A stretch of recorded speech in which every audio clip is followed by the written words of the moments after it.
Hello, good morning, beautiful people. Happy Sunday. It is so very good to be here with you as we gather together to celebrate the magnificence and significance of the presence and power, the very mind of God operating in, through, and as us. Let us begin as we always do with prayer. I'm going to ground us today in a reading from 365 Days of Richer Living by Ernest Holmes and Raymond Charles Barker. The affirmation: I surrender all fear, doubt, or uncertainty and accept the gift of life today. I'm going to say that again. I surrender all fear, doubt, or uncertainty and accept the gift of life today. In the scripture, fear not, little flock, for it is your Father's good pleasure to give you the kingdom. Luke 12:32. We should always keep in mind that we are beneficiaries of life. We do not put the chicken in the egg, nor the oak tree in the acorn. Rather, we take them out. We did not create the divine presence, nor the law of good. We commune with this presence and use the law. Therefore, Jesus said that it is your Father's good pleasure to give you the kingdom. It is our business to receive it. And in doing this, we follow the same method that any scientist would. For the scientist knows that he did not create the laws that he uses or the principles which he employs. It is my Father's good pleasure to give me the kingdom. Today I accept this kingdom, which is the pleasure of the Heavenly Father to give to me, and I accept it in its fullness. Today shall contain joy and happiness. Today shall be filled with peace, and through it all will be running the silent power of spiritual forces, which will harmoniously and happily govern my thoughts, decisions, and acceptances, so that everything I do will be done without effort. I lay all weariness aside and accept the life-giving, invigorating, dynamic power of the Spirit, knowing that it vitalizes every organ of my body. It flows with power and strength and purpose through everything I do as it leads me gently down the pathway of life. Today is the day that God has made, and I am glad in it. And when evening comes, the cool shadows of peace shall fall across my pathway, and the quiet of the night shall enter into my soul, while the beatitude of the Spirit flows through me as a river of life. I surrender all fear, doubt, or uncertainty and accept the gift of life today. I invite you, if your eyes are not already closed, to gently close your eyes and take a moment to breathe in and breathe out. For every breath we breathe in and every breath that we breathe out contains God. Every breath that we breathe in and breathe out intentionally brings the focus of our attention here and now to the present moment. We breathe in and we breathe out. Grounded in God, centered in God. We are here now. We are here now. We are here now. There is only one mind, only one divine presence, only one life that is working in all, through all, and as all, that is working in us, through all, us, and as us. There is one life. That life is God. That life is my life now. That life is your life now. That life is our life now. That life is all life now. That life is the life of all life. The life of the acorn, the life of the insect, the life of every grain of sand, the life of the sun, the life of this planet, the life of this galaxy, the life of all galaxies, the life of every moon and every star. There is one life, one mind, one cause, common to all, and we are the beneficiaries of it. We are the receivers of it, and we are the expressors and expressions of it. For we are one with God and one of God. We are individualized, undivided, particularized expressions of the all in all.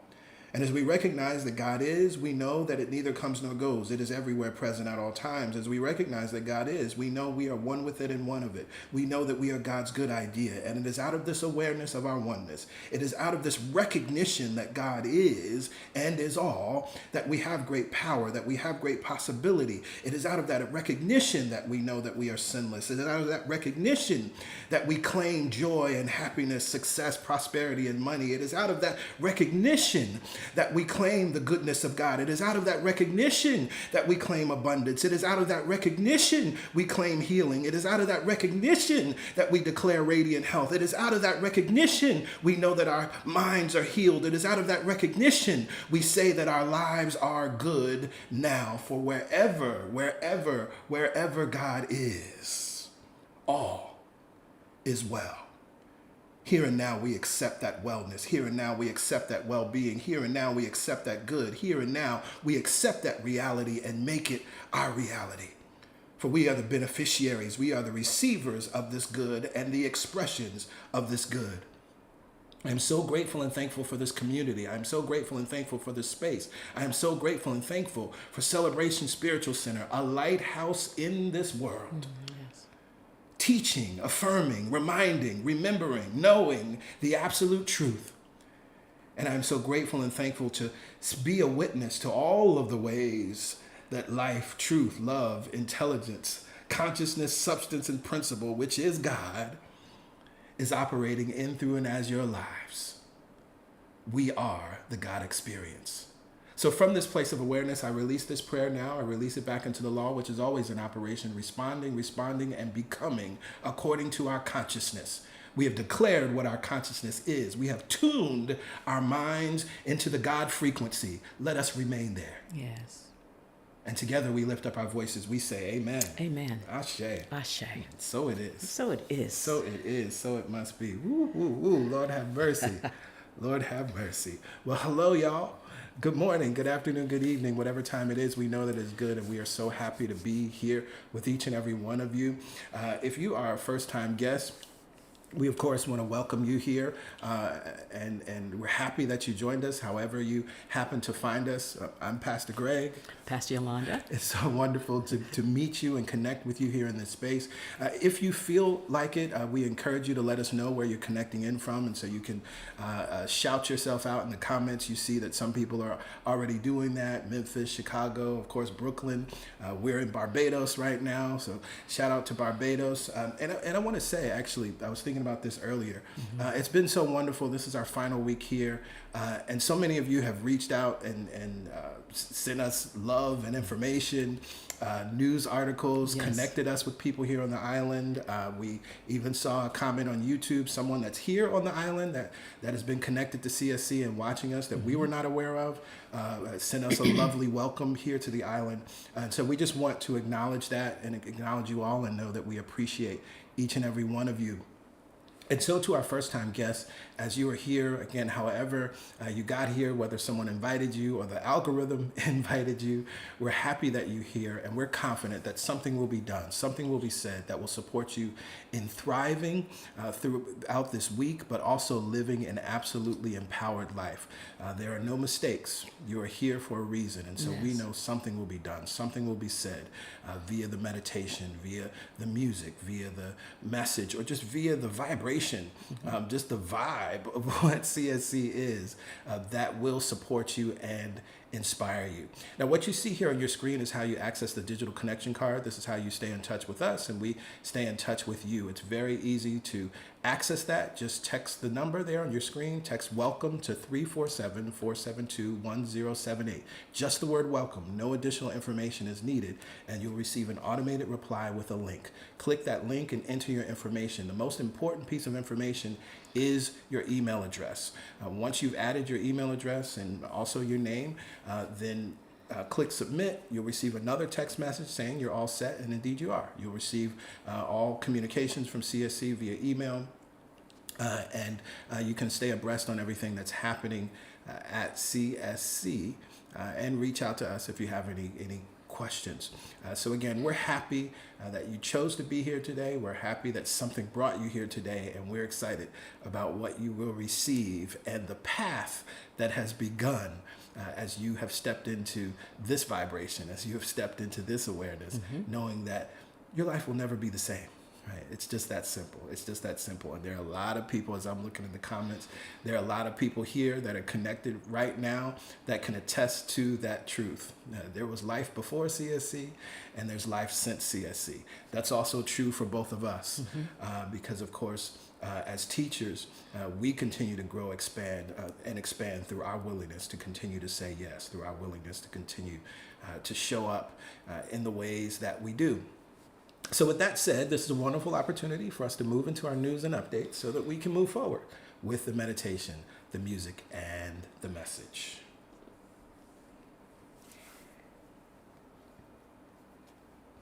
Well, the first and most important thing about today is it's third Sunday, which means it is God Talk Sunday. The God Talk is your opportunity to ask questions.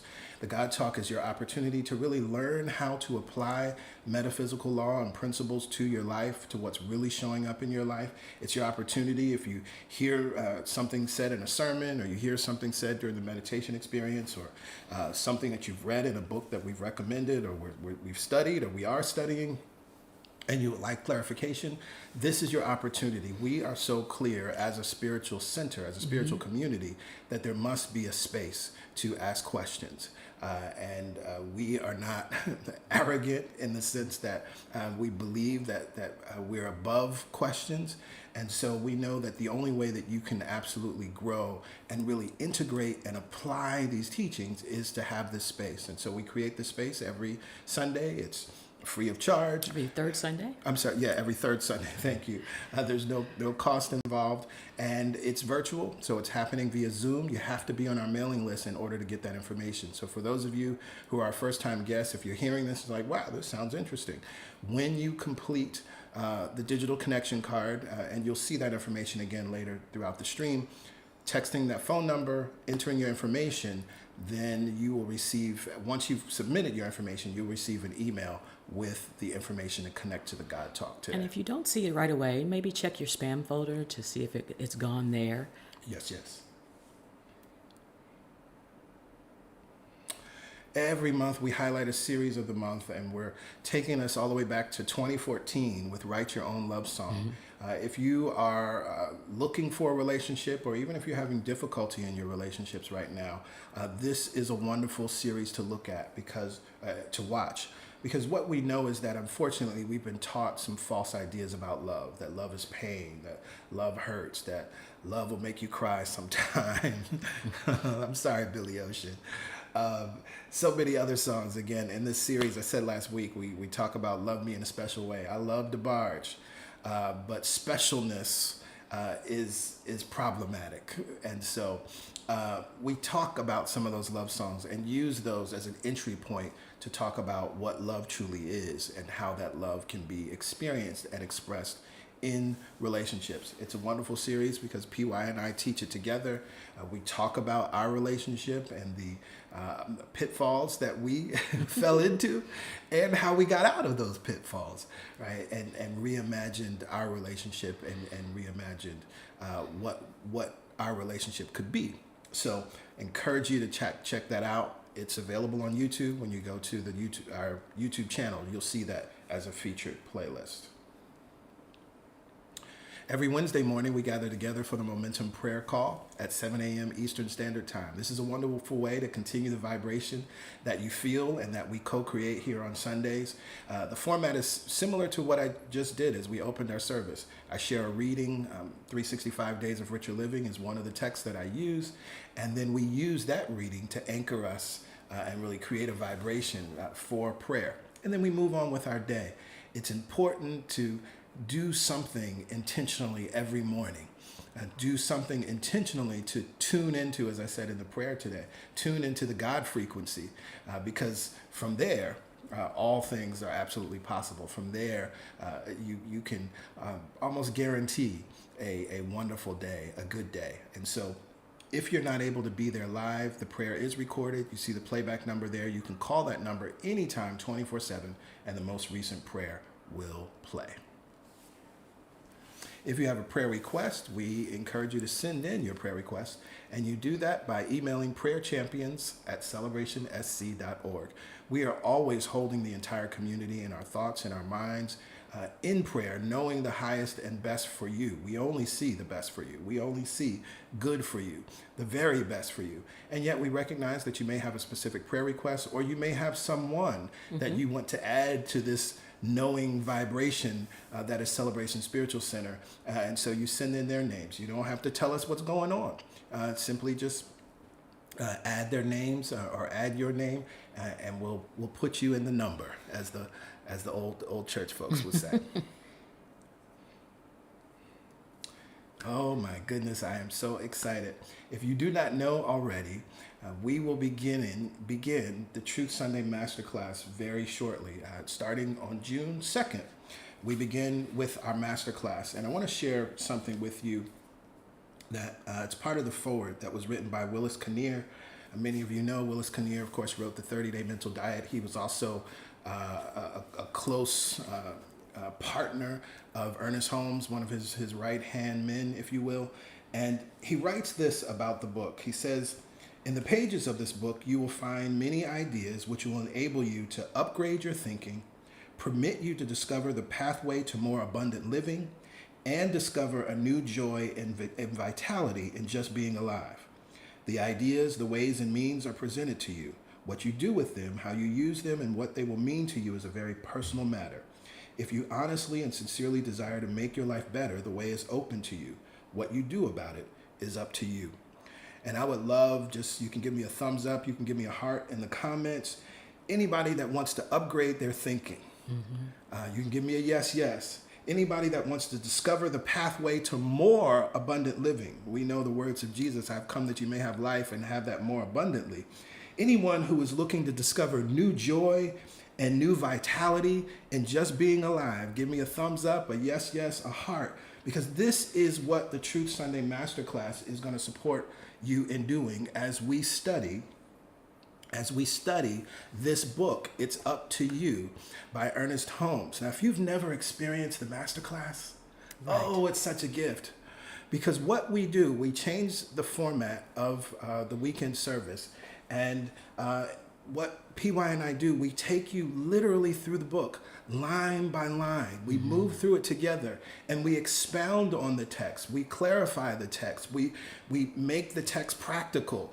We bring in examples. What we also do is we will share an email address with all of you, so that as you're reading the chapters each week, as you have questions, you can send in an email, and then we incorporate those questions into the next week's lesson, so that, again, it's very practical. You're getting real support as you read through this text, and we're also modeling how to read these texts. Yes. Right, which is very, very, very important. We'll bring in supporting information as necessary.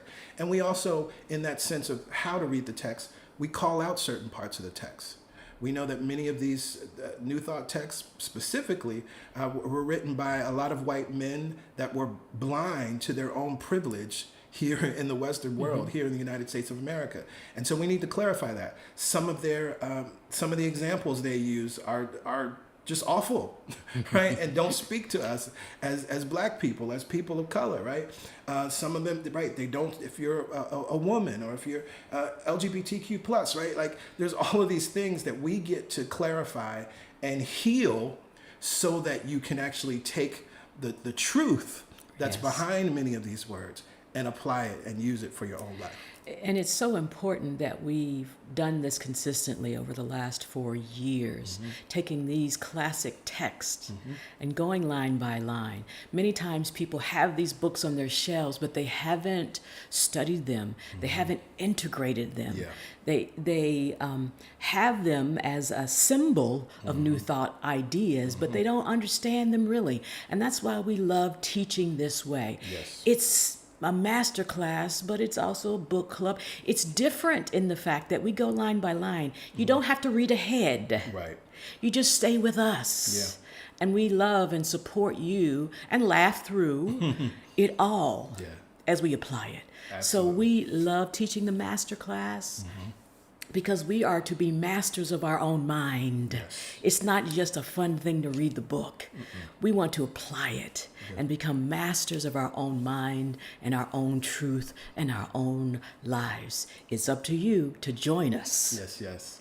So make sure you get the book. It's available in digital and print formats, and that you're ready. You don't have to pre-read, but get ready and join us as we begin the masterclass on June 2nd, streaming live every Sunday at 11 a.m. And finally, next weekend is Memorial Day weekend, and as always, CSC will be closed for Memorial Day weekend. We will not have our weekend service next week. We trust that you will use that weekend and in whatever way feels good to you, to as we honor those who have given their lives in service, but also as we use this weekend as always sort of the unofficial start of summer, as pools open and other things, wonderful things happen. And I've been saying to PY all week, all I know is some barbecue from somewhere I will be having next week, and I'm looking forward to that. So we trust that you will enjoy your weekend, and then again, we'll be all together again on June 2nd as we begin It's Up to You, this year's Truth Sunday Masterclass. And so that concludes our news and updates for today, which means, you know what it means. It means that we now have the opportunity to go within as we're led in the meditation experience with PY. Ah, yes, it is time for the meditation experience. We call it an experience because we like to have our teaching and our knowledge base, but it is only through our direct experience of God within ourselves, for ourselves, that we really know that this stuff is true. It is through that allowing the Spirit of God to move in through and as us that we know it is true. And so we take time every Sunday, and this might be the only time that you give yourself during the week. That's okay. We are here to join together in a knowing and join together in a truth. And this month's truth, this month's affirmative thought, the peace of God is shining in me now. The peace of God is shining in me now. It is a beautiful understanding that peace is not something that comes and goes. It is constantly there. It is our birthright to experience peace and to see that peace experienced in the world. The light of God is shining so brightly as the peace in us, and we get to experience it now. We don't have to wait for some by and by, as I hear Reverend Ike in my head. We know that the moment we affirm it, the moment we look in the direction of it, the moment we close our eyes and breathe it in, it is there. It's that simple to find the peace of God shining. And as we recognize the peace of God shining in us, we give permission for other people to experience the peace and for it to shine in them as well. This is not just about us. It is about us as one family, exhibiting, experiencing, and saying and affirming the peace of God is shining in us now. It is our birthright to experience the peace. It is our birthright to allow the peace. It is our birthright to breathe in and out as the peace of God is shining in us now. So let's go ahead and bring ourselves present to this moment. Let go of every moment that preceded this.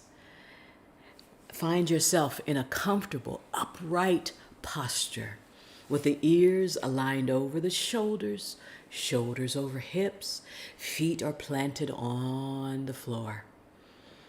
And we plant the palms on the tops of the thighs. And from this posture, this comfortable posture, where each vertebra is stacked on top of the next in a nice aligned energy, we look around the room and we notice right where we are, that we are safe. We're not in the past. We're not even in the future worried about anything. We're just allowing the peace to flow on the breath. And from this place of peace and ease and comfort and safety, we allow our eyelids to gently close. You see, I slow down when I say that because we're not constricting or scrunching or forcing. We're just gently allowing the eyelids to close. And as the eyelids close, it sends a nice subtle signal to the brain and to the body that it can relax. And more importantly, it can relax because the peace of God is shining in me now. The peace of God is shining in you now. And let's just take a moment to notice the breath. For even as I speak these affirmative words that the peace of God is shining, the breath is flowing. So let's just take a few moments to be in gratitude and notice the breath.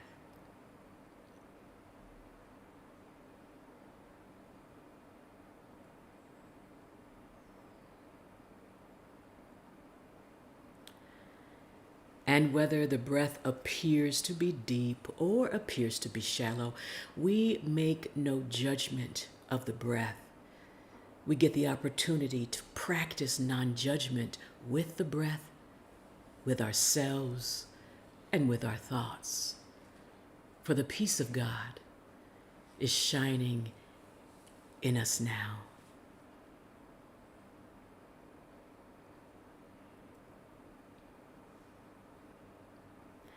Beautiful, everyone. Now let's take conscious control of the breath. For as it flows gently and easily, we can also consciously take control and send that breath wherever we want in the body. And with that breath and our focus, we get to send the peace there as well. So let's send the energy and focus of our attention into the low belly now. And as we focus our breath and attention in the low belly, we're going to inhale for a count of 4, hold for a count of 4, and then open the mouth, relax the jaw, and sigh it out for a count of 4, and then just settle in to the silence for a count of 4. Together, with our focus and our attention on our peace, let's send the breath deep into the low belly now. Inhale.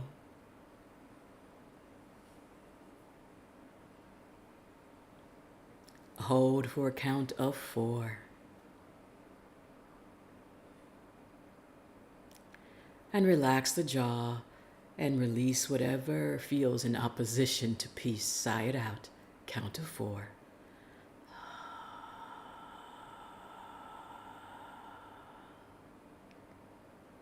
And relax in the silence.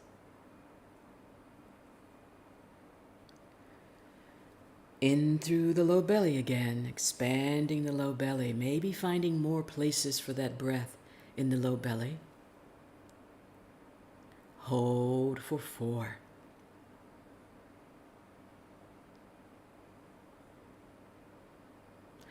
And relax the jaw.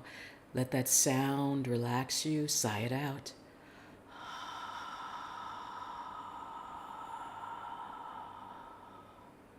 And rest.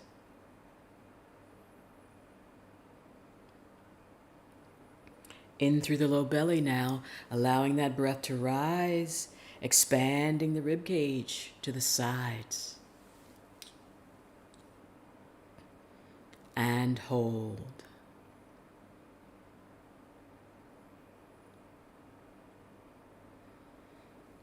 And without collapsing the body, just release the sound and the breath. Sigh it out.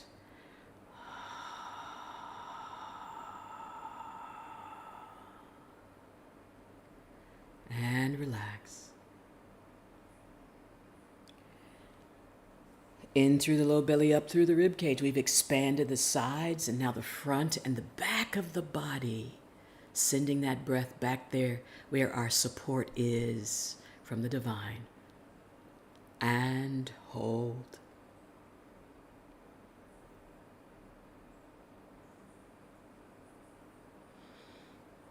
And sigh it out without collapsing the body. We want to keep a long line of energy.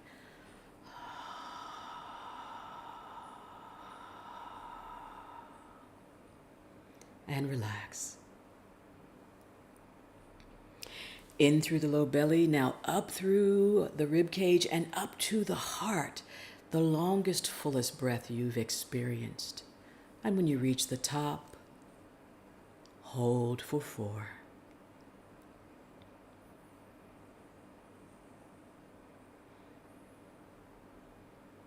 Since we've made more room for breath, sigh it out.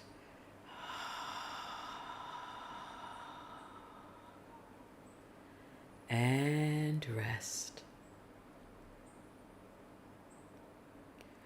In through the low belly, up through the rib cage, up through and to the heart chakra, center of the chest.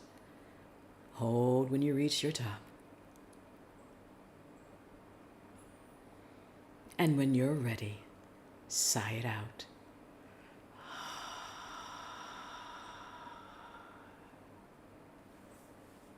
And relax. And now let's practice a few rounds of this deep, full breath, but we're going to slow it down a little more. In and out through the nostrils for a count of 6. Together, inhale, slowing it down. And hold, slowing it down. And when you're ready, slowing it down, exhale through the nostrils.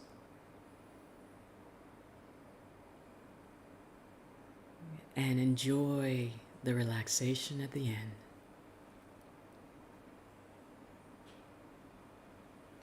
Let's practice a few rounds of this deep breath on your own, just noticing the breath entering the nostrils, circulating through the system, and slightly warmer on the exhale through the nostrils. But notice how the body responds to the nice, even, full breath. For the peace of God is shining in you now. That peace is flowing on the breath. Notice the breath. Enjoy the breath.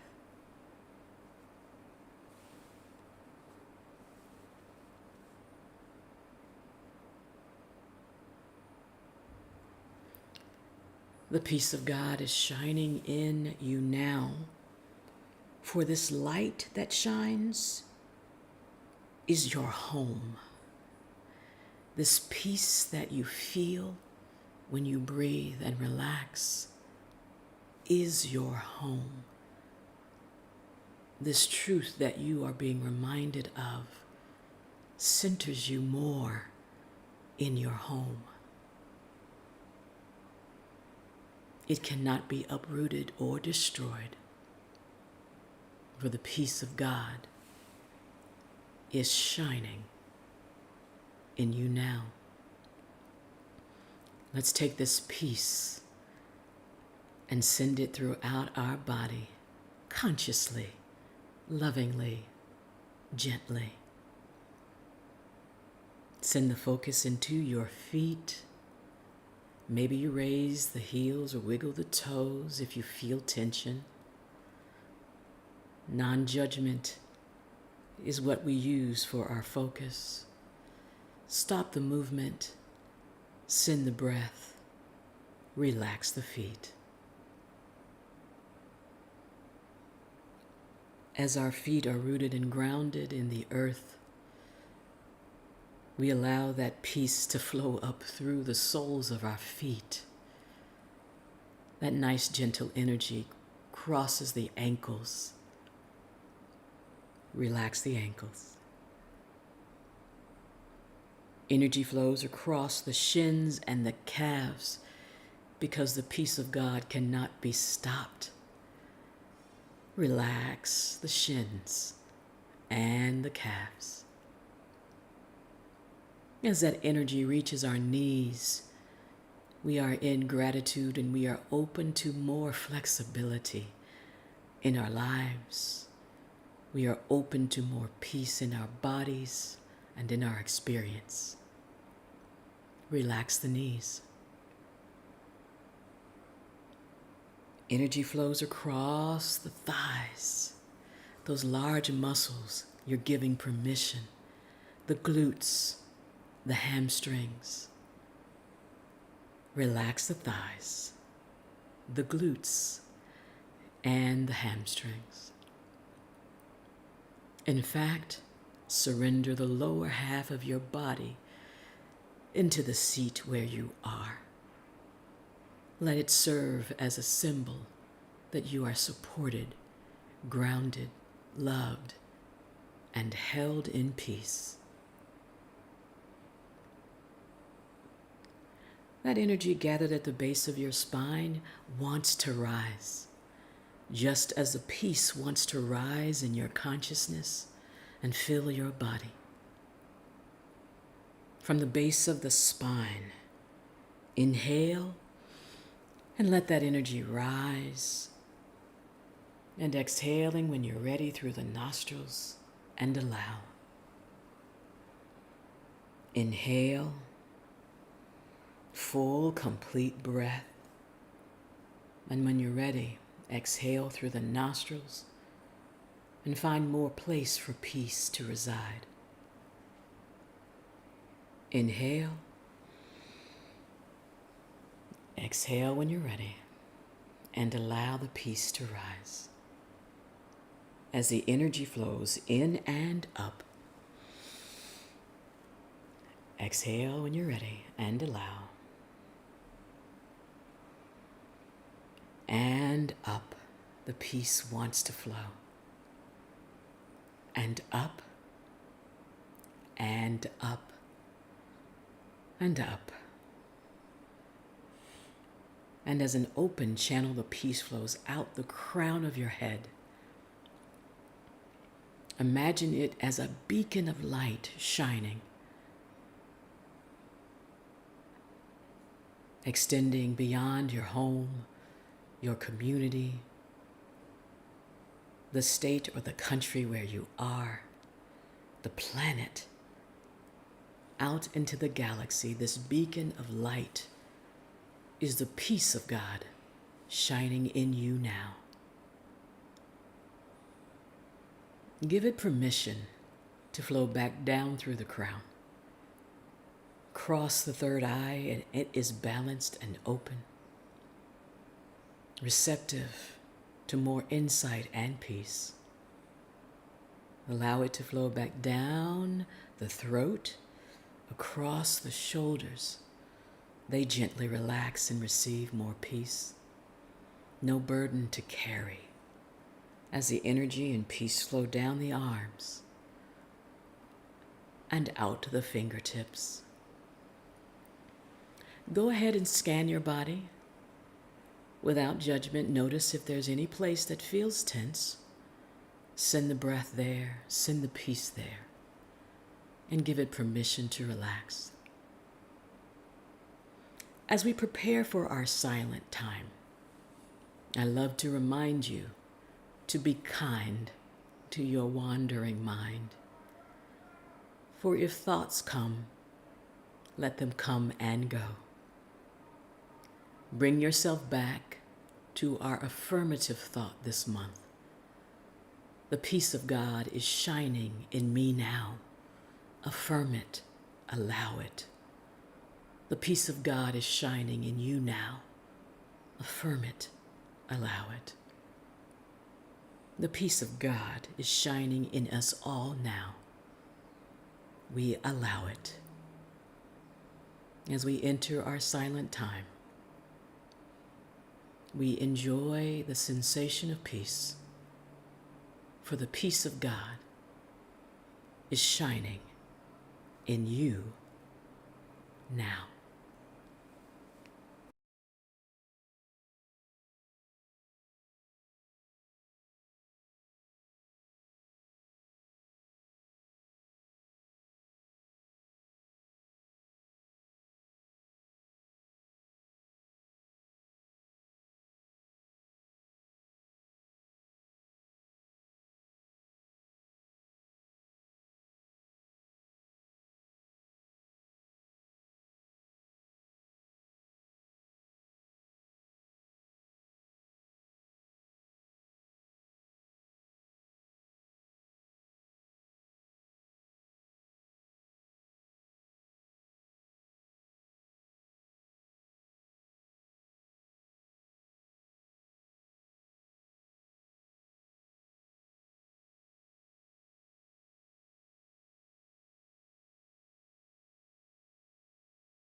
With our eyelids still closed, we just continue to enjoy the peace that we've given ourselves.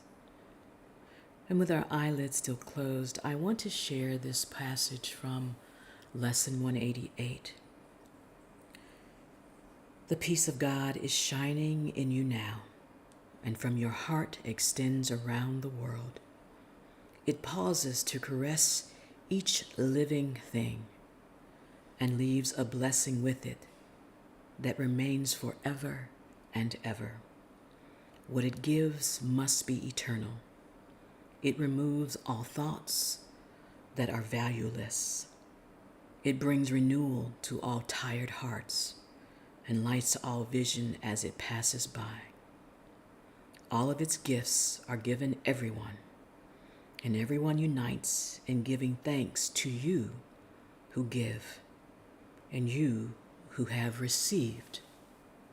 For the peace of God is shining in you now.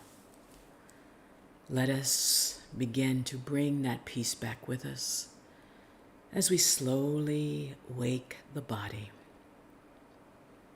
Maybe we wiggle the fingers and the toes, or maybe we elongate the breath and take a fuller breath. If we've turned the palms up, turn them down. Inhale and draw the shoulders up nice and easy by the ears, making more space for breath.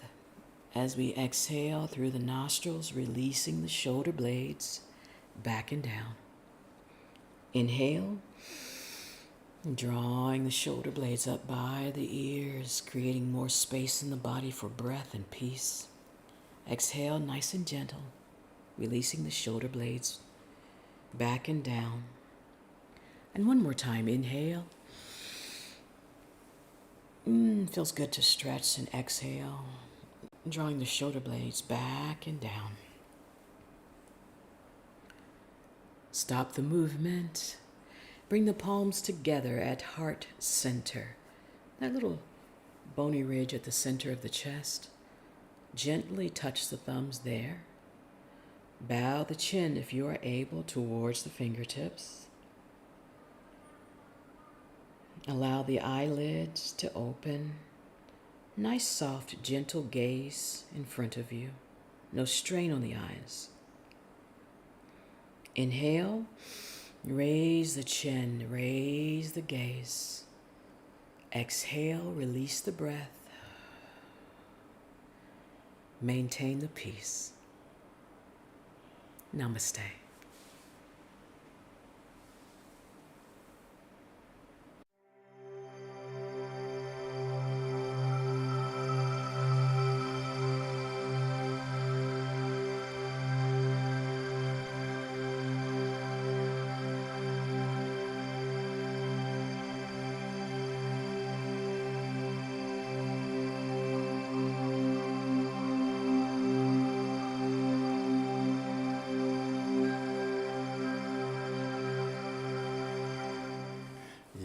Yes. Thank you, PY. As a reminder, every Monday is Meditation Mondays, and so that this meditation will be shared again tomorrow, and it's part of the Meditation Experience playlist that you can easily make use of and also share with those that need to tap into this vibration and maintain the peace. Well, we are in the final week of our series studying the 7 main aspects of God, written by Emmett Fox.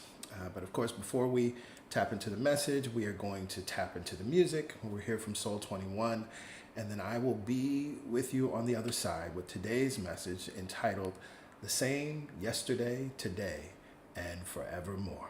I'll see you on the other side. All right, and so this song is a love song to the God in you. You are the beating of my heart.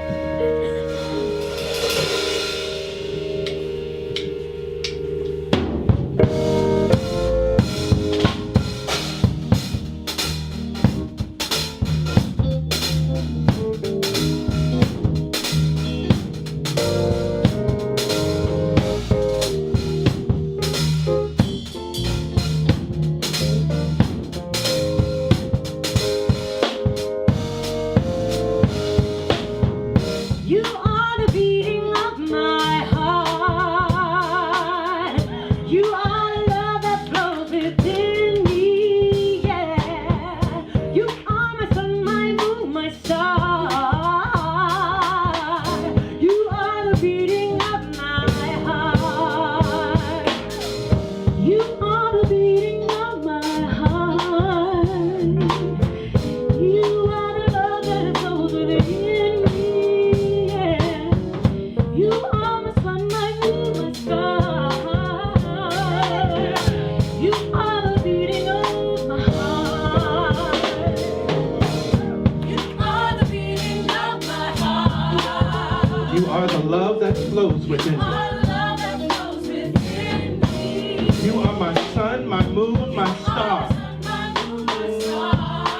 You are the beating of my heart. You are the beating of my heart. You are my God. My God. One mind, one presence, one power. One presence, one power. You are my God. My God.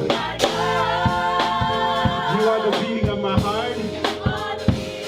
It's okay to put your hands together. You are my God. Oh, one mind, one presence, one. You are my God. You are the beating of my heart. Oh, you are the beating of my heart. It's a love song to the God in you. You are my sun, my moon, my star. You are the beating of my heart. You are. Oh, you are the love that flows within me. This is who God really is. Really is. Yeah. Now the truth is God is closer than our breath and even closer than our hand. It's the very life in us. There is one life, and that life is my life now. It is closer than our breath, closer than our hands, closer than anything we can think of. God is right here, right now. Oh,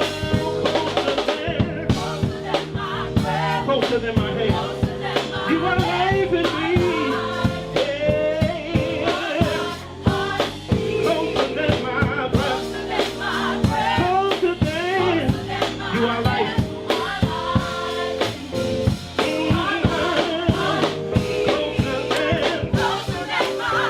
Closer than you are life with me.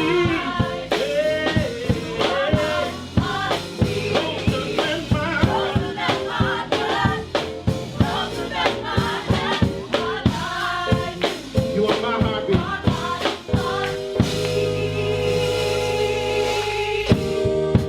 You are, you are, you are. You are. Oh, you are. Can we sing this together? Can we sing it together? Do you know it? Let's try it. Here we go. You are the beating of my heart. Everybody sing this love song. You are the love that flows within. I love this kind of God. You are the beating of my heart. One more time. You are the beating of my heart. You are the love. You are my sun. You are my moon, my star. You are the beating of my heart. One more time. Just the voices. Just the voices. Everybody sing. You are. You are the love that flows within me. This is God. You are the beating of my heart. You are the beating of my heart. So it is. So it is. So it is. That feels good.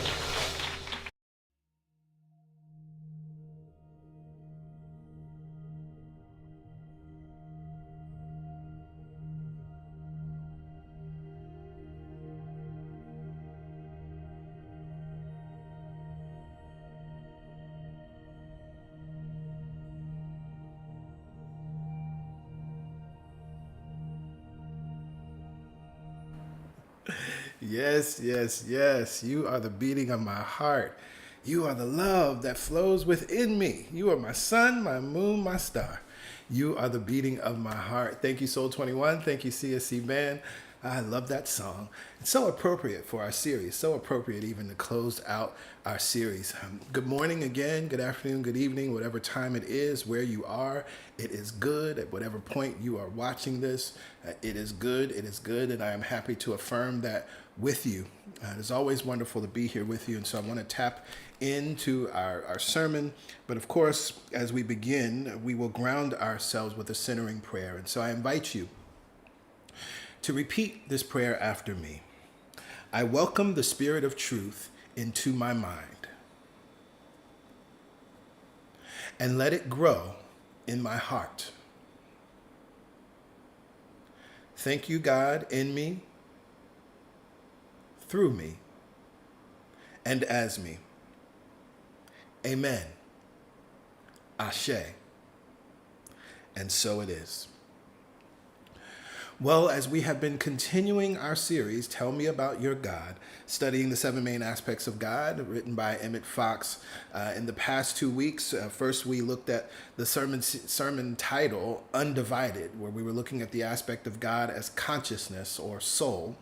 And last week, You Are Spirit, looking at the aspect of God as spirit and understanding that the truth of God is the truth of you. We read these words from Emmett Fox. The 6th main aspect of God is spirit. God is spirit. Spirit is that which cannot be destroyed or damaged or hurt or degraded or soiled in any way. That's the truth of you. This is why and how we can affirm we remain as God created us. Spirit cannot deteriorate. It cannot grow old or tired. It cannot know sin or condemnation or resentment or disappointment. It is the opposite of matter. Right? It is the opposite of that which decays. It is the opposite of that which can be damaged, hurt, or degraded. So what are the 7 main aspects of God? Life, truth, love, intelligence, consciousness, spirit, and finally, principle. And so as we're looking at this final aspect of God, principle, which is so incredibly important, and in some ways, all things rest on this aspect, my mind was taken to something that Ernest Holmes wrote in The Science of Mind in chapter 9, the chapter on prayer. It's something that I've quoted many times, and particularly in the affirmative prayer, intro to affirmative prayer class. If you've ever watched that, by the way, that is available here on our YouTube channel, so you can watch that anytime. And I quote this in that class. If God ever answered prayer, God always answers prayer, because God is the same yesterday, today, and forever. If there seems to be any failure, it is man's or humanity's ignorance or misunderstanding of the will and nature of God. And so then this is why it is so incredibly important that we bring our heart and our mind to an understanding and a deep knowing of the 7 main aspects of God, because this is how we then come to understand the will and nature of God, as Ernest Holmes writes. God is life. God is truth. God is love. God is intelligence. God is consciousness. God is spirit. God is principle. Now, what does this mean? God is principle. Hearing that and even reading that, it kind of sounds clinical, right? It can sound intellectual. It can sound academic. It can sound sanitized. What does it mean? Well, first, let's consider something, because, of course, we have an understanding. We work with principle all the time, and we work with principles all the time and never really think much of it because they just are. So let's consider some generally accepted principles. One that I love, and I've used this example in the past. You all know, and I remember learning this as a child, yellow and blue make what? Green, right? When you bring those two colors together, and there was the Ziploc commercial years ago, that's the way you knew that your Ziploc bag was sealed, because one side was yellow and one side was blue. It made green. And so once you saw the green, you knew that you had indeed a tight seal. We know that blue and red, when they're combined, make violet or purple. We know that red and white, when they're combined, become pink. We usually learn this as young children, and we know that this is true no matter where we are on the planet, no matter what our age may be, or no matter what our cultural background is. This is true in Thailand, and it's true in Russia. It's true in Somalia, and it's true in South Africa, right? It's true in Croatia, and it's true in Spain. This is true whether I'm in a boat or whether I'm in a car. It's a principle. In the text, Emmett Fox writes this. He talks about matter, another principle. Matter expands when heated. Consider another principle. Matter expands when heated. Because this is a principle, it is true anywhere at any time under any circumstances. Heat a piece of steel and it will expand, no matter what country it is in or who owns it or for what purpose it is being used. This principle of expansion may help a piece of mechanism to run successfully if the mechanism is well designed, or it may wreck it if it is not well designed. But the principle is unchanging. So we could think about this for a second. If steel was used, say, for a set of gears, right? Those gears would have to be created in such a way that would allow space for the expansion. Because if it didn't allow space for the expansion, what would happen is that those gears would lock up, right? There would be no space. There would be no room for those gears to safely expand and continue to turn, continue to work. He writes, again, this principle is not a thing or an action. It is not steel, nor it is the actual process of expansion. It is the fact that matter expands under heat. He gives us another example. A few weeks ago, I took us to geometry, and he gives us a geometric example. You may remember learning in geometry about triangles, that the angles of every triangle always add up to 180 degrees. Doesn't matter how big the triangle is. It doesn't matter what type of the triangle is, right? As long as it is indeed a triangle, this is the triangle postulate. It makes no matter what type of triangle it is, one may consider. As long as it is a triangle, the principle exists that all of the angles will equal 180 degrees. And so Fox writes this. He says, these principles, I repeat, were true 1 billion years ago, and they will be true 1 billion years hence. They cannot and do not change, for a principle changes not. So when we hear and speak and read God is principle, we're saying that God is changeless. God is principle. God is the same yesterday, today, and forevermore. And so digging into deeper to our understanding of God being principle, Emmett Fox writes this. He says, God is the principle of perfect harmony, and God does not change. So perfect harmony is the nature of God's creation. Prayer is answered because God is principle. Take a breath. Prayer is answered because God is principle. And I just read earlier from Ernest Holmes. I said, if God ever answered prayer, God always answers prayer. Why? Because God is the same yesterday, today, and forever. Because God is principle.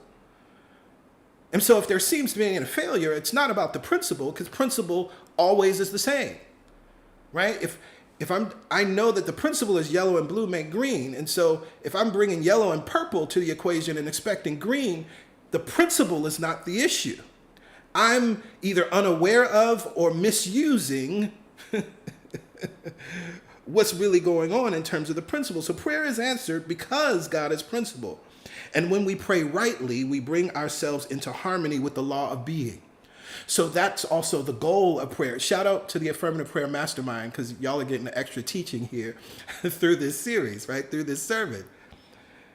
That when we pray, we bring ourselves rightly into harmony with the law of being. That's what we do through prayer. That's what we even do through writing our goals or setting out our desires. What we should be doing, right? Because writing the thing down, you're not convincing God of anything. That's not moving God, right? So if you think that's what you're doing, you're already in the wrong posture. What we're actually doing is using that as a mechanism to align ourselves to the law of being. In February, as we talked about from Reverend Ike, we talked about the idea of positive self-image psychology. We're bringing ourselves into alignment with what is absolutely true, with the principle of perfect harmony.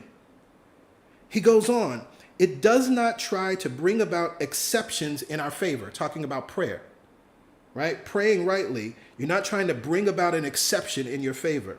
It does not ask God to change the laws of nature for our temporary convenience, but it tunes us in, so to speak, with divine principle, and then we find things coming right. Oh, this is a powerful teaching right here.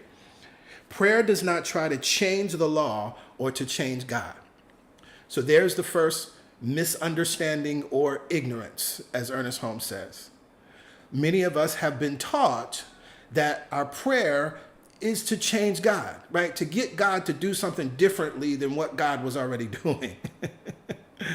But if we understand that God is principle is the same today, yesterday, and forevermore, and we understand that this principle is perfect harmony, anything that is unlike perfect harmony has nothing to do with God. Right? Anything that is unlike perfect harmony is actually an outpicturing of disharmony. And so, of course, we recognize that there's a way to get back into harmony. I use this example many times, as a musician. You have a chord, the key of C, right? A C, E, G is a perfect chord, right? It's the first chord of number one chord, right? In the key of C. Now, if I play C, D, G, I'm not going to get the chord I want. It's not going to sound right. You're going to hear dissonance, right? Because those two notes, C and D, are close to each other, and they have a sort of a clashing sound, right?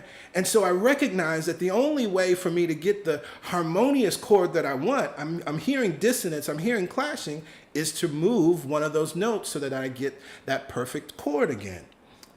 And so we're not trying to change sound. We're simply creating and coming back into alignment with harmony. So again, this is one of the first misunderstandings or spaces of ignorance that we think we've been taught that we have to try to change the law or change God. But he goes on, he says, it does not try to bring about exceptions. See, this is where and I'm going to talk about it a little bit more later, but this is the other thing that we think we're doing. Oh, we have some exceptional relationship with God. And so the life that we live, the things that we have going on, the miracles and answered prayers that are showing up in our lives, this is an exception to what's true for everybody else. No. It's not an exception.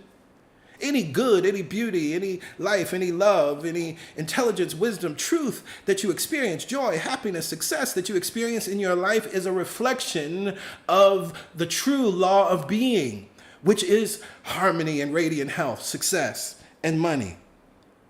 Prayer does not try to change the law of nature for our temporary convenience. There's another thing. It's like trying to pray for rain. Well, God, we need rain. And so I know it's not raining right now, but change the laws of nature for my benefit. In our ignorance or misunderstanding of God as principle, this is exactly what many of you are or have been doing. And my mind going back to now thinking about praying for rain, Greg Braden tells that wonderful story where he learned that the indigenous people that he was working with at that time, they don't pray for rain, they pray rain. And what that means is that they embody and come into the experience of already knowing that rain it exists. It's already happening. Right? They don't pray for rain. They pray as if they are the rain, as if it already exists. That's the bringing yourself into harmony, right? Bringing yourselves into harmony with the law of being. So you may have be reading your list from the My Biggest Dream series, right? Faithfully, morning, noon, and night. But if you step back and examine what's going on in your thoughts, you may be asking God, life, or source to make an exception for you. This good thing that you want in your life, these good things that you want to experience, these good things that you want to be, do, and have. If you're honest with yourself, in the back of your mind, you're not working with principle. You're seeking an exception.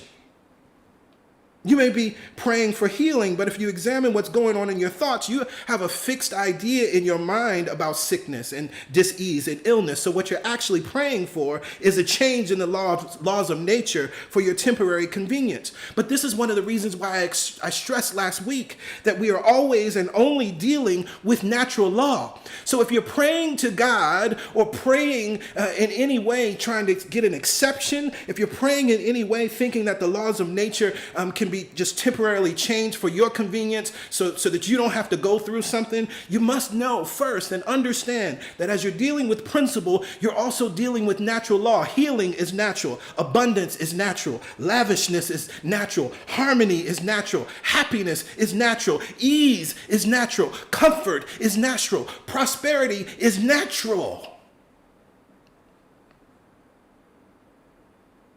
And so as we pray, we are praying, we are bringing ourselves back into harmony with the law of being, not asking for things, not negotiating, not looking for exceptions, not trying to change the laws of nature for our temporary convenience. Lord, that just teaches every time I read it. Because these qualities of life, these ways of being were true yesterday, true today, will be true tomorrow, and billions of years into the future because they rest and rely on the unending, unshakable reliability of God. And you bring yourself into your prayer, this is what you must understand.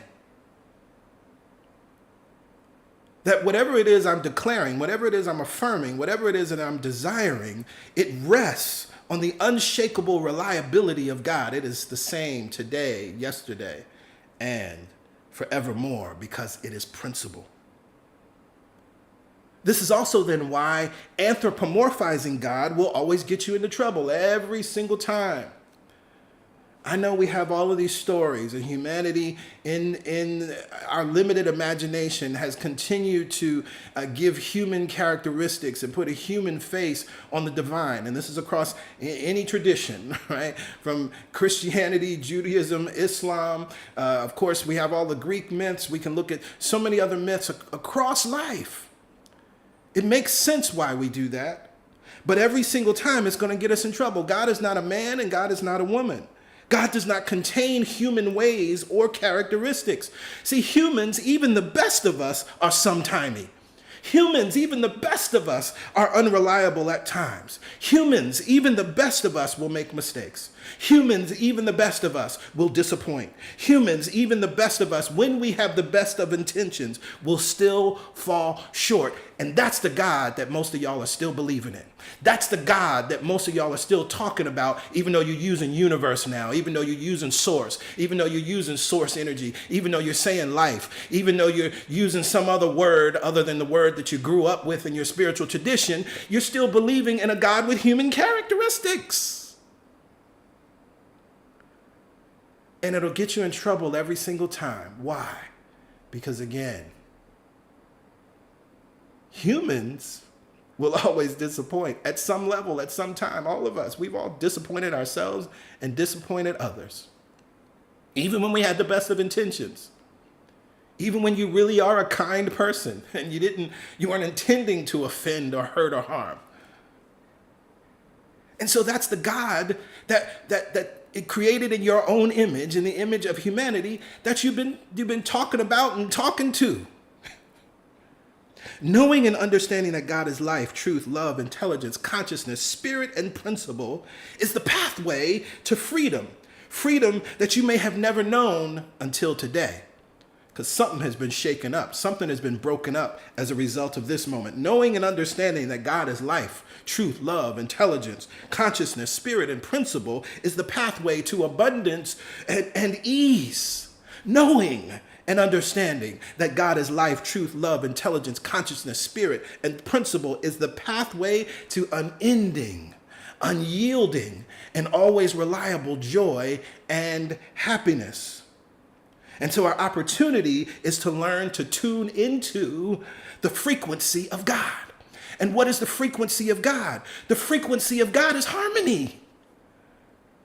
See, this is why we had to talk about what love is and how it works and what it's really doing, and then understanding intelligence as it relates to love, and understanding truth as it relates to love, and understanding consciousness as it relates to love. When you get into this frequency, the frequency is harmony. The frequency is ease. The frequency is comfort. The frequency is well-being. The frequency is prosperity, which is well-being. The frequency is abundance. The frequency feels good. Now, Emmett Fox uses a familiar analogy here in the text, and I'm going to kind of riff off of that analogy a bit and bring us into the 21st century. Now, just consider this. If you go to the JetBlue website, you will only see information about that airline. Yes, yes? You will only see information about their flights and their corresponding airfares. And you can get a host of information related to JetBlue on their website. You can get the information you need to book your trip. You'll see advertisements to sign up for the JetBlue credit card and get points. And you can read FAQs about what you can and cannot bring on the plane. You can get details about the food and beverage options that JetBlue offers, and on and on and on. And if you're on the JetBlue website, jetblue.com, you do not expect to see or read any information about Delta. In fact, you would think something was wrong if you started seeing information about Delta, American Airlines, Southwest, or any other airline because you connected to jetblue.com. Yes, yes? On the other hand, if you were looking for information for Delta, you wouldn't type jetblue.com. If you were looking for information for Delta, you would go to delta.com. Yes, yes? Lord have mercy. And so taking that inspiration and shifting things a little bit, Emmett Fox says, as long as you are on the wrong website, you do not expect the right information. Ooh, Lord have mercy. You do not beg God to change the website to suit you, nor do you weep or tear out your hair. You change the web address until you are in synchronism with the site you want. Lord have mercy. I'm going to read it again. As long as you are on the wrong website, you do not expect the right information. And you do not beg God to change the website to suit you. God, I'm looking at jetblue.com, but I really want a Delta. Lord, can you please change this website right now? See, that's that. Oh, it's a perfect example of the thing we talked about, expecting some great exception, right? To bring about exceptions or change the laws of nature for your temporary convenience. You're on the wrong website. And you know that if you're on the wrong website, you type in the correct address and you get to where you want to go. We don't beg God to change the website to suit us. And we sure don't start crying, tearing out our hair. We sure don't start guilting ourselves and shaming ourselves and judging ourselves as though something was wrong with us. We simply are on the wrong website. But if we're looking for a different set of information, we go to the correct site. He goes on. We have problems and troubles because we have tuned out mentally from God or the divine principle of our being. And our only remedy is to tune back. If God were to make exceptions because we were in great difficulties, which because of God's nature, God can never do, we should never know where we stood. If the law of gravity did not work at certain times, say on Tuesdays, or if it were occasionally suspended without notice, say because a very important person had fallen off a roof, you know what would happen to the world. God is principle, and principle is reliable. God is principle, and principle is the same today, yesterday, and forevermore. And this is also where many people get tripped up when something good happens in their lives, especially a lot of traditional Christians who write and talk about the favor of God, which is just a twisted, in my mind, sick version of separation and preference and othering. I say it's sick because it's ascribed to God as though love itself would ever separate its children, as though love itself would bless some and not others, as though love itself would love some but love others, as though love itself would give abundance to some and not to others. That's not what's going on. Principle has no favorites. You've heard me say it, and I quote, Ernest Holmes writes about it in the introduction of The Science of Mind. The universe plays no favorites, doesn't play favorites, because that would be principle. That wouldn't be principle. Just as gravity doesn't play favorites. Imagine the world, as Fox writes so wonderfully. Imagine the world if on Tuesdays gravity was suspended because an important person is falling off a roof right now. We know that it has nothing to do with how good you are, and it has nothing to do with who you are or where you grew up or your social economic status or your cultural background.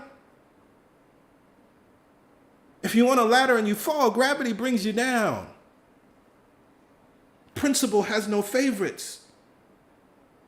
And just like gravity on earth, God, principle, has no favorites.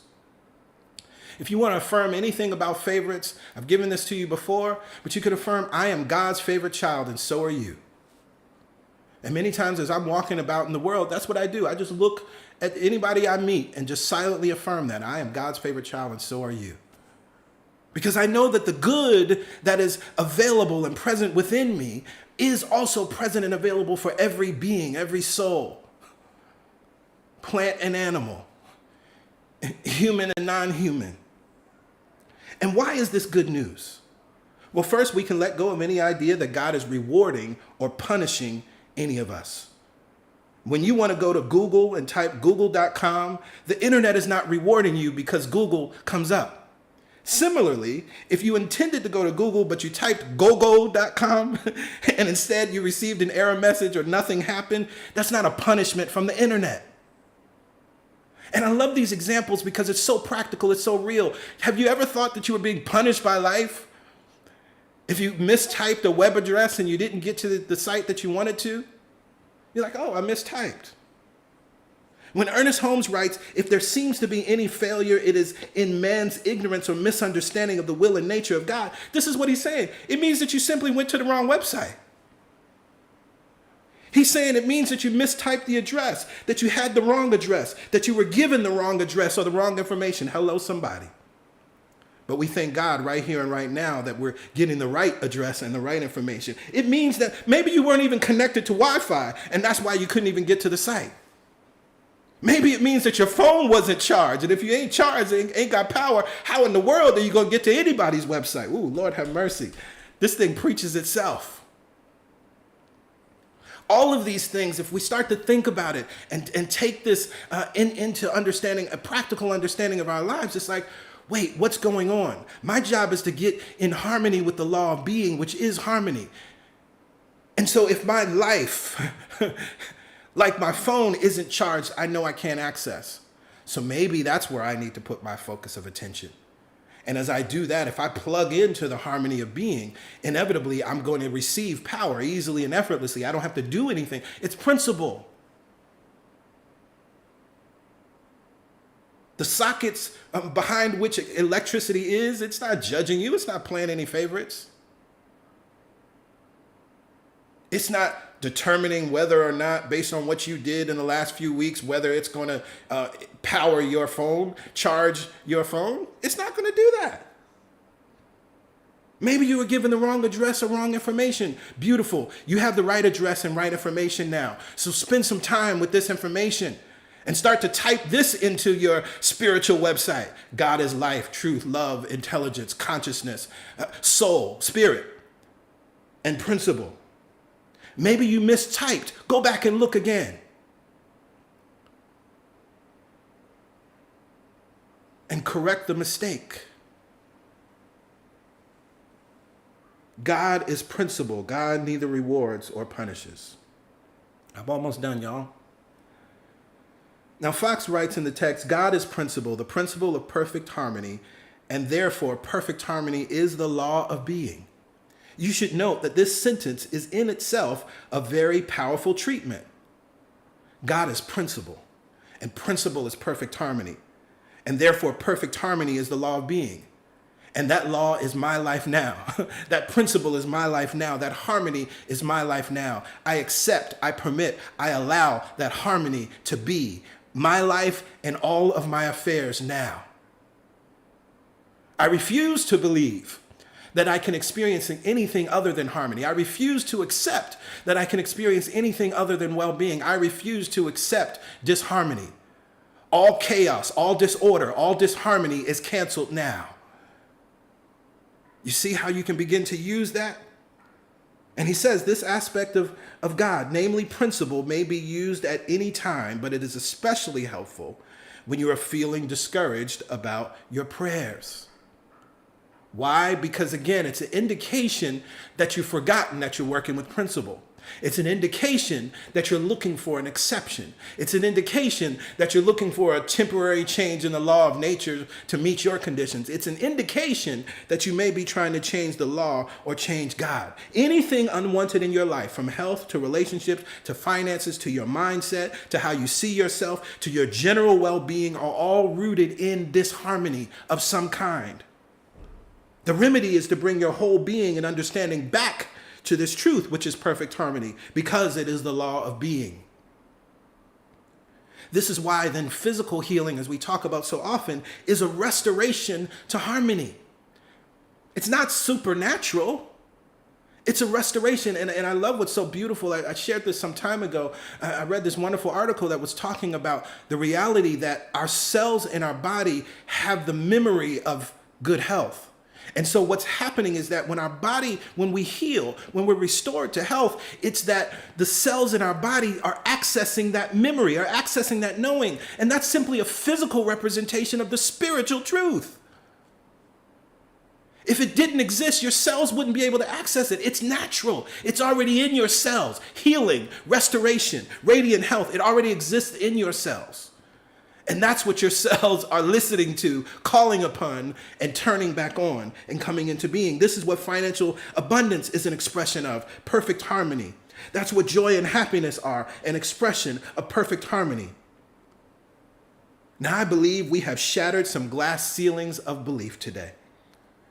Get this book and read and reread each aspect. If you haven't seen it, it's interesting. I'm wearing pink today, but it's The 7 Main Aspects of God by Emmett Fox. You can find it on Amazon. It's not available digitally. You gotta buy it, right? It's analog. It's old school. You need print, and it's very inexpensive. Work with one aspect, week by week or month after month. Consider which aspect is the aspect that you really need to tap into for yourself. At the end of each section where he's talking about an aspect, as I've shared each week, we give you examples of how to make use of that aspect in your prayer, how to make use of that aspect practically in your lives. And Emmett Fox writes, we have considered these aspects. We have considered them separately, one at a time. But of course, God has all of them all the time, and one cannot really draw a hard and fast line between them. To take an example, we know that the rose, for instance, has a color red. It also has weight, so many grams. It has shape, it has fragrance, it has an odor. Here are 4 different things: color, weight, shape, and fragrance, and we determine them and talk about them separately in order to thoroughly understand the rose. But the rose has them all the time, at the same time. So these same main 7 aspects are true of God all the time. And then we can understand that later in the text, Fox writes about the idea we can think about the 7 main aspects of God like we think about the elements of the periodic table, right? Hydrogen is its own entity, it's one thing, and oxygen is its own thing. But when we bring them together, then they come together and manifest something that we call water. And so if we think about the aspects of God, we have love and we have intelligence. Well, love and intelligence then outpicture in life as wisdom. The Greeks call wisdom Sophia. We find this in the biblical text, in the wisdom text of the First Testament, Sophia. It's where we get the word philosopher, philosopher, who's a lover of Sophia or a lover of wisdom. And it is a marriage of those 2 aspects of love and intelligence that we get wisdom. Because intelligence without love, then you get an evil genius.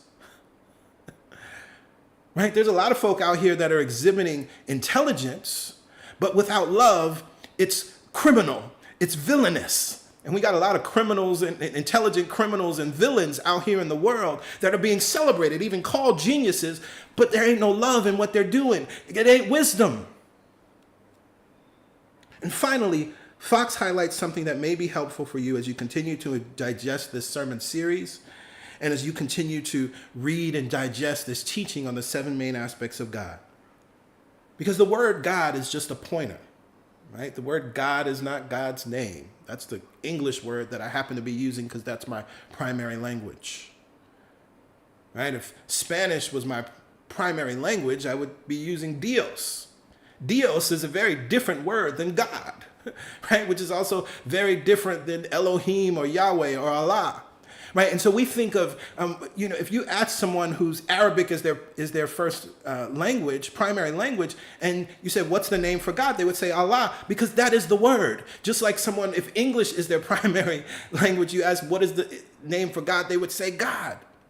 But none of these are God's name. They're just pointers to the eternal. And so he writes and reminds us that mind is a word that could be used and cause is a word that could be used. He writes that these two synonyms for the word God are not aspects of God, but synonyms. Each means exactly the same as the word God itself. For God is the religious name for the creator of all things. Mind is the metaphysical name. And so as metaphysicians, you want to tap into this. And cause is the natural science name for God.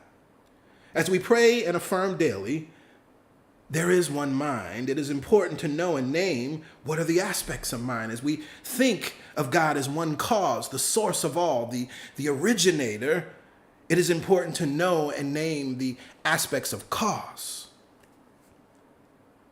Again, I believe that we shattered some glass ceilings of belief today. I believe that as you begin to embrace and understand the reality that God is principle, that you're not dealing with a person or personality. You're not dealing with a God that has feelings and emotions, whose feelings can be hurt, or a God that can be praised into doing something for you. Right? That's that understanding that I grew up with, that, we praised and celebrated, and so we brought God into the space. We brought God into the room. Not understanding that there's no spot where God is not. Wherever I am, that's where God is, and all is well. Wherever I am, that's where God is, and I have access to love, life, truth, consciousness, power, wisdom, joy, happiness, success. Wherever I am, that's where God is. That is the truth of life. That is the truth of your life now. That is the truth of my life now. That is the truth of all life now. And to this truth, to this knowing, to this healing, to this shift in perception, we say amen, ashe. And so it is, and so it is, and so it is.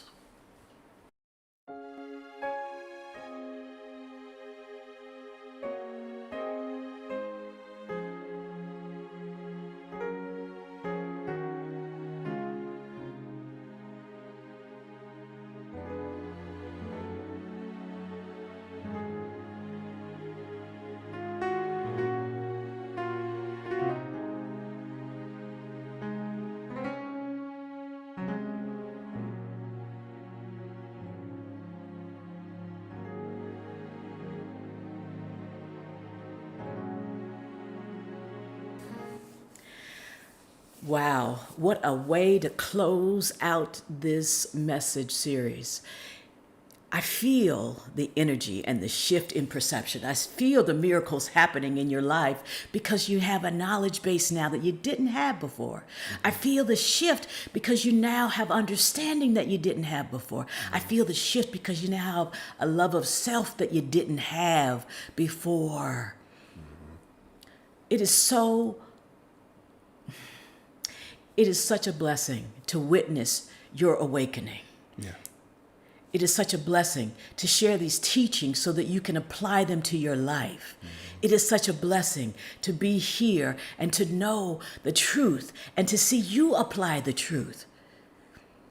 This series is powerful. And if you need to come back to it, come back to it.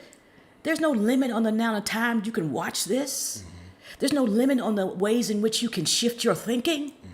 There's no limit on the ways in which you can develop a better understanding and relationship with the God within you. Take these aspects, apply them to your lives, and see your lives change.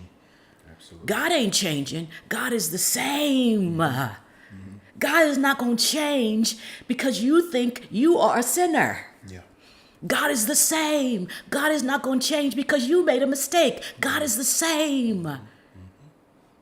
You just get to get yourself an opportunity to get in alignment with what we're saying. Absolutely. That's it. That's all that's being asked. And what's being offered is a complete, harmonious relationship with God and yourself. Thank you, PG. Yes, thank you. Thank you. And so in this moment, you see, it is time for giving. It is very, very easy to give to CSC. You can go to our website, celebrationsc.org/give, or you can text your dollar amount. There's a $10 minimum for text to give. Text that dollar amount to 347-744-9500. The most important thing is that you give what feels good. Giving is a spiritual practice, and here at CSC, you get to practice that. And we teach you, of course, to practice that in your giving to where you're spiritually fed, to giving here to your spiritual community, but also recognizing that you take that same idea, that same consciousness in the way that you're circulating money wherever you go. There must be a joy. There must be a absolute knowingness, a sense of all sufficiency, a sense of supply, a sense of every day. There's an affirmation that's in my head right now. Every day we affirm and we are grateful that our cup is filled and running over. Yes. And that's the consciousness that you give from. When we say give from what feels good, that sense of ease, of worry-free living, that sense of calm confidence as you walk through the world, as you walk through life. Give what feels good. Because I know that as I give, I receive. It's all coming back to me. I know that as I give, I receive. And your giving always precedes and predetermines your receiving. And so the vibration behind the giving is what you receive. The confidence or unconfidence that from what you're giving, that's what you receive. That's what you're planting in the garden of consciousness, in the garden of your mind. And so we are so grateful and thankful to be a space to support you in unlearning those old ways of being and practicing the new ways of being, because that is the path to true prosperity, complete prosperity and abundance. And so when you give from that vantage point, then you can affirm this with confidence. All the money that I use. All the money that I use. Returns to me multiplied. Returns to me multiplied. In a never-ending cycle. In a never-ending cycle. Of increase. Of increase. And enjoyment. And enjoyment. To that we say, amen. Amen. Ashe. Ashe. And so it is. So it is. So it must be. Well, we are so grateful and thankful for each and every one of you. So grateful and thankful for this powerful weekend service. Yet again, as it always is here at CSC, we are looking forward to sharing with so many of you very soon as we tap into the God Talk at 1 p.m. Again, for our first-time guests, I'll put this back up on the screen. For our first-time guests, if you would like to tap into the God Talk, please text WELCOME to this phone number, 347-472-1078. Enter the information. You must enter your email address, and after you submit, you'll receive an email with the God Talk information. So check your inbox for that. For those that aren't able to make the God Talk today, all good, no worries. We look forward to connecting as we begin the new masterclass on June 2nd. Remember, we won't have service next week because it is a holiday weekend, but we will be back together the first Sunday in June, June 2nd. Get the book, It's Up to You, by Ernest Holmes, and we'll be sending out other reminders via email and social channels to make sure that you're aware. And of course, we encourage you to invite someone, let them know about it so that they can also experience and benefit from this good thing. We love you. We bless you. Have a wonderful holiday weekend, and we will see you in June. All right, bye for now. Bye for now.